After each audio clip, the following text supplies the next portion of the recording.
सम्पूर्णमा नमस्कार। म फेरि पनि तपाईहरुको समक्ष एउटा भिडियो लिएर आइसकेको छु र लोड सेडिङ उहाँ एकजना व्यक्तिले मात्रै गरेको होइन।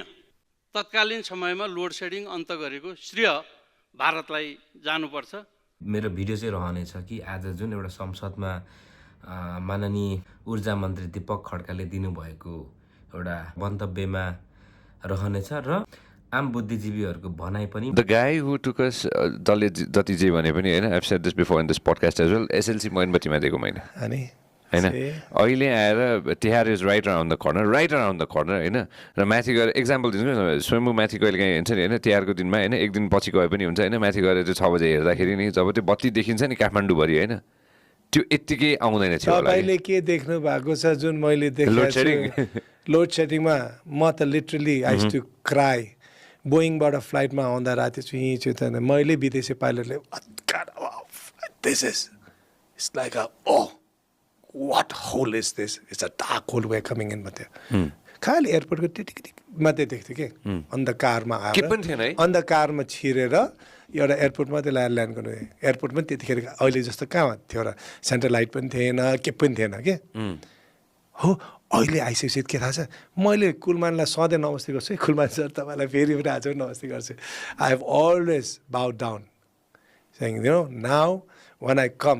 अब त म नेपालको राति कुनै ठाउँमा पनि भागमा यसो छिर्दा यो हेटौडा हो है, यो विराटनगर हो, यो भैरवा हो, यो पोखरा हो, यो काठमाडौँ हो, यो वीरगञ्ज हो, हामी भन्न सक्छौँ because of the lights. 72-73 Nepal विद्युत प्राधिकरणको 8 अर्ब 89 करोड रुपैयाँ के थियो घाटामा थियो। अहिले 2081-82 6 महिना अझै बाँकी छ। 11 अर्ब 36 करोड फाइदा छ। अन्धकार नेपाललाई उज्यालो नेपाल बनाउने कुलमान घिसिङ जस्तो कम्पनीलाई फाइदामा पुर्याउनेहरूलाई हामीले मूल्याङ्कन 0 मा गर्छौं र कुलमान घिसिङलाई कारबाही मात्र गर्ने भने कि 0 नम्बर दिने रे। उहाँहरूको यदि बहस चल्ने हो भने त भोलि पास हुनेलाई फेल हुनेलाई पास। यो कस्तो हो?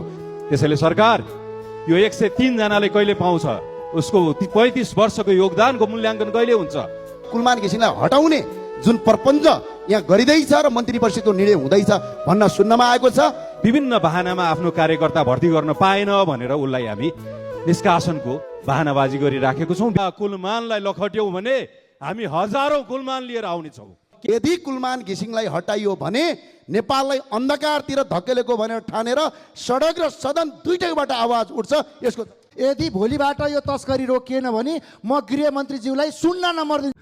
र फर्स्ट अफ अल मेरो एउटा व्यक्तिगत एउटा विचार कस्तो छ भने कुलमान घिसिङलाई अहिले जुन सरकारले, तत्कालीन सरकार अहिले केपी शर्मा ओलीको नेतृत्वमा रहेको सरकारले अहिले कुलमान घिसिङलाई समग्रमा मार्किङ गर्दाखेरि 0 नम्बर दिएको छ। यो कतिसम्मको लज्जास्पद कुरा हो कि हामी आम नेपाली जनताले जानेको बुझेको कुरा नै हो। अब सरकारले चाहिँ कुन हिसाबले मार्किङ गरे त्यो चाहिँ अब थाहा भएन। र ऊर्जा मन्त्रीले यो लोड सेडिङ अन्त्य हुनुमा एकजनाको मात्रै हात छैन, यसको श्रेय त हामीले त भारतलाई दिनुपर्ने होइन र? हाँसौँ म एकछिन। लज्जास्पद विषयहरूलाई यसरी उठान गरेर यसरी लज्जास्पद विश्लेषण गर्नु त एकदम मूर्खता होइन र? एउटा ऊर्जा मन्त्री जस्तो रहेको दीपक खड्का माननीयज्यूले पहिलेदेखि नै मैले समय मागेको थिएँ एउटा कुरा गर्नलाई भनेर उहाँले भन्नुभयो, एउटा संसदको रोस्टरमा उभिएर। अनि त्यो कुरा चाहिँ मलाई एकदम बिल्कुलै जायज लागेन। एज अ नर्मल म त एउटा पब्लिक हो नि त, नेपाली जनता हो नि त। किनभने आजभन्दा वर्ष अगाडि 18 घन्टाको लोड सेडिङ हुन्थ्यो। हेर्नुहोस्, पुरै अन्धकार होइन, त्यो अवस्थादेखि गुज्रेको मान्छे हो नि त। अनि लोड सेडिङ के हो भन्ने कुरा त हामीलाई कुलमान घिसिङको जब नाम आयो अनि जब लोड सेडिङ अलि कम हुँदै पूर्ण रूपमा उहाँले चाहिँ लोड सेडिङ अन्त्य गर्नुभएको हो होइन, यो सबैलाई अवगतै छ। अनि त्यो हिसाबमा पनि उहाँले त्यसरी यस्तो खाले टिप्पणी चाहिँ एकदमै गलत हो भन्छु म चाहिँ। अब कुन हिसाबले उहाँले दिनुभयो थाहा भएन। अहिले 5-6 वटा स्पष्टीकरण दिए होला, सोध्यो होला, त्यसले माने राख्दैन। मलाई 0 दिए पनि सही दिए पनि त्यसले पनि माने राख्दैन। एउटा विचार पनि राख्नु भएको छ कि मैले 4-5 वटा स्पष्टीकरण त दिइसकेको छु। अब योभन्दा बाँकी कति दिनुपर्ने हो त्यो पनि भन्नुभएको छ। र बिबिसीसँगको कुराकानीमा पनि उहाँको कुराहरू मैले सुने होइन, यहाँले पनि सुन्नु होला। अब मेरो मूल्याङ्कन मैले 98.99% मूल्याङ्कन गरेर पठाएको छु। मेरो मूल्याङ्कन भनेको मैले गरेको होइन, मेरो देशभरिको जति पनि मेरो विभागहरू छन् सबैबाट डकुमेन्टको आधारमा भएको हो। अब शून्य मूल्याङ्कन कसरी गर्यो भन्ने त शून्य मूल्याङ्कन गर्ने कमिटीलाई मन्त्रालयलाई नै सोध्नु पर्यो। मैले त कसरी थाहा पाउने र समयमा नबुझाएर कुनै चाहिँ समस्या पर्दैन। त्यो मूल्याङ्कन कार्य सम्पादन भनेको मेरो इन्सेन्टिभ चाहिँ लिनको लागि मैले टाइममा बुझाउने हो। जति छिटो बुझायो त्यति मैले इन्सेन्टिभ छिटो प्राप्त गर्ने हो। अनि त्यहाँ किनभने 80% आयो भने कति इन्सेन्टिभ दिने, 90% आयो भने कति दिने भन्ने इन्सेन्टिभ प्लानहरू छ। अब बाढी पहिरो यसपालिको तपाईँहरूले थाहा पाउनु भएकै छ। त्यस बेला चाहिँ मलाई 15 बुढे चाहिँ विवरण मागेर पठाएको थियो मन्त्रालयले। अब बाढी पहिरो आएको बेलामा त्यो तत्कालको समस्या समाधान गर्नलाई धेरै ठाउँमा हिँड्नु पर्यो, गर्नु पर्यो र त्यसको विवरण प्राप्त गर्नलाई केही समय लागेको हुनाले केही ढिलो भयो। त्यसले कुनै अर्थै राख्दैन। ढिलो भयो भन्दैमा शून्य हुन्छ र अब मैले एक्जाम त दिइसकेँ नि। मैले गत आर्थिक वर्षको असारसम्मको मूल्याङ्कन हो त्यो। मैले काम गरिसकेको छु, एक्जाममा जाँच दिइसकेका छु। त्यसको मूल्याङ्कन जाँच कपी चेक गर्ने जहिले गरिने कपी चेक गर्नलाई ढिलो भयो भनेर अनि शून्य दिन त पाउँदैन।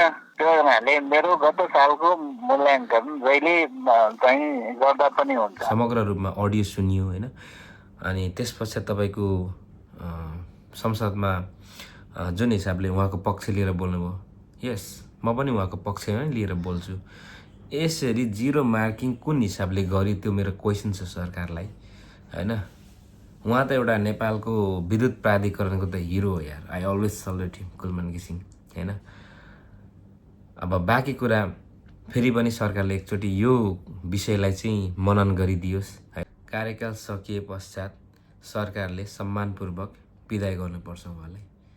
यही नै मेरो जोरदारका साथ माग रहनेछ सरकारप्रति। र सरकारले एकचोटि फेरि पनि यो आजको जुन विषयलाई फेरि पनि कुराले ध्यानाकर्षण गरियोस् सरकारद्वारा।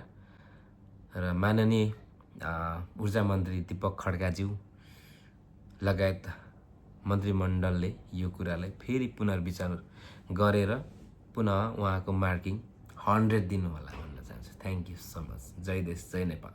मेरो वास्तवमा भन्यो भने तपाईँलाई भनिरहँदाखेरि मैले यो लोड सेडिङ अन्त्यभन्दा पनि गाउँमा जुन बत्ती पुर्याउन चाहिँ सकेका छौँ त्यो चाहिँ ठुलो उपलब्धि जस्तो लाग्छ मलाई होइन। 58% थियो त्यो बेला जो लोड सेडिङ अन्त्य सहरी क्षेत्र। अहिले 99%मा चाहिँ बत्ती पुगेको छ।